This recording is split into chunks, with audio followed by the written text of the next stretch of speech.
So I met Barry when we were in high school, and we started dating around our sophomore, junior year. We ended up getting married a few years after we graduated. We had a son, and, the control and the violence just kept getting worse and worse. And it wasn't just physical, it was mental as well. I remember coming home, and he had worked at a factory that was,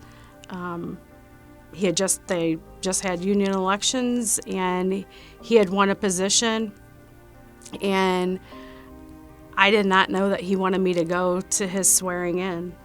I didn't go, and he just started his craziness and beat the crap out of me. And I remember taking his Doc Marten boot, I can see it right now, to the face, and where he had broke all my teeth in the back on both sides out.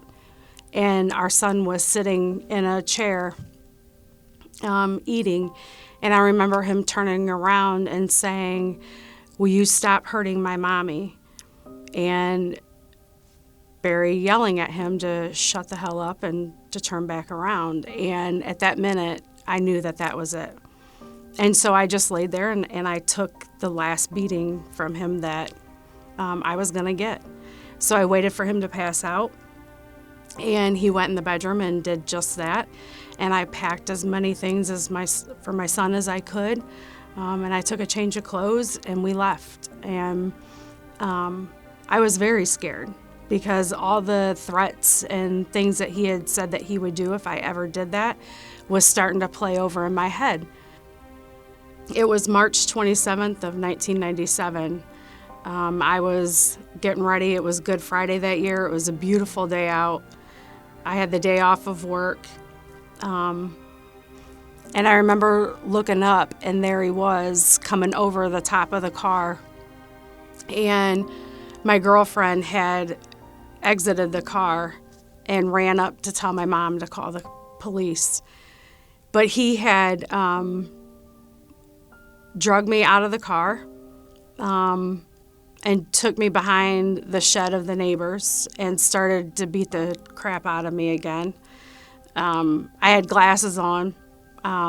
Those were lost. I don't know where those were. Drug me out back. And I remember the sirens coming, and I could hear them. And then my grandma again. I could hear my grandma yelling my name and yelling his name to let me go.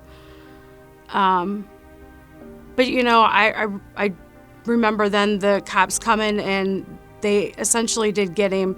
And the whole time that he was taking me back in this field, he had a knife in my back. And he kept saying, "Do you feel that? It's going to go in here, or would you like it to go in this place?" And he kept moving it around my back.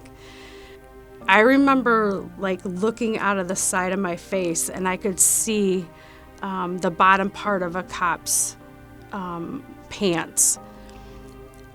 I don't know what was said, and I to this day I can't remember, but all I remember is I jumped up and I jumped at that cop in his arms, and I remember them saying, "He's going the other way." Excuse me. And I would not let that cop put me down. He carried me all the way back up to my parents' house. Leading up to that day, he would call and say that, he was going to go into my work and shoot everybody up. And I didn't take it lightly. And I remember, going up to my supervisor and telling him what was going on, and that he shouldn't just brush it off, because what he said, I truly believe that he was going to do, because I just left him and, took our son. And essentially, he did not have a family. And so I remember my supervisor at the time taking all of us, shutting production down. We all went up into the cafeteria and talking to everybody about what was going to happen if this did occur. and that, everybody had a job to do. And, if I was on a machine that I couldn't hear on the overhead speaker or anything, or being paged, that somebody was to come up to me and tell me to go to my hiding spot. And I was going to hide there until, I got the all clear. And I remember feeling like, why me?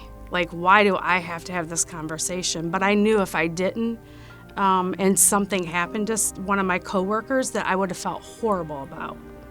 I missed work after the incident. That I worked through the victim's advocate of the county that I lived in at the time.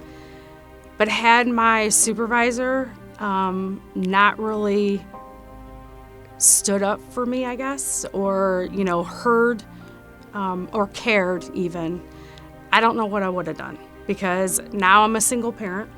I have this young son to raise on my own. I was worried about losing my job. I didn't have a lot of vacation time to use because I had just gotten this job.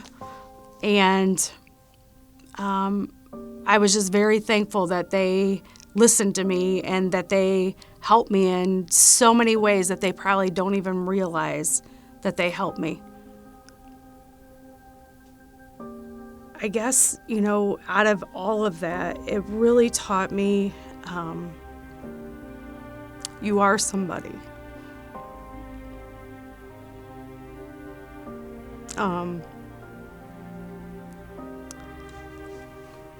That somebody, many people do love you.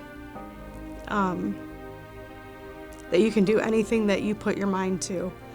That you are stronger than what you felt like sometimes. And you'll be okay. You will be okay. You'll make it.